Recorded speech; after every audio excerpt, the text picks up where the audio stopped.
He nodded. First note Mr. Jaggers that way. Jaggers was for me.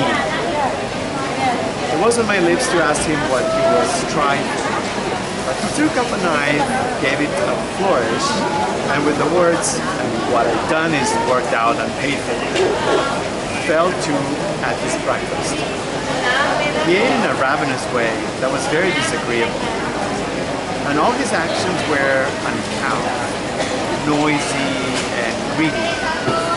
Some of his teeth had failed him since I saw him eat on the marshes, and as he turned his foot in his mouth and turned his head sideways to bring his strongest fangs to bear upon it, he looked terribly like a hungry dog. If I had begun with an appetite, he would have taken it away, and I should have sat much as I did, repelled from him by a marvelous aversion, and gloomily looking at the clock. "I'm a very grubber, dear boy," he said as a polite kind of apology when he had made an end of his meal. "But I always was. If it had been in my constitution to be a lighter grubber, I might have got into lighter trouble. Similarly, I must have my smoke. When I was first hired out as a shepherd other side of the world, it's my belief I should have turned into a melancholy mad sheep myself if I hadn't had my smoke."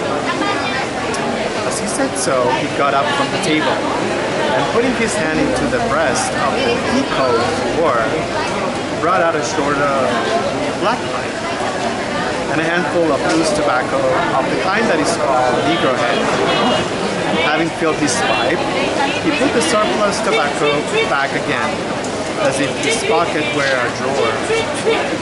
Then he took a light coal from the fire with the flames and lighted his pipe at it, and then turned around on the hard rock with his back to the fire and went through his favorite action of holding out both his hands to mine.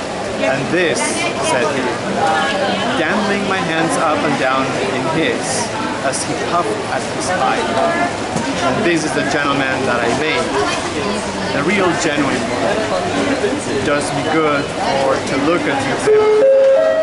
All I slip in is to stand by and look at you, dear boy." I released my hands as soon as I could and found that I was beginning slowly to settle down to the contemplation of my condition. What I was chained to and how heavily it became intelligible to me as I heard his oars.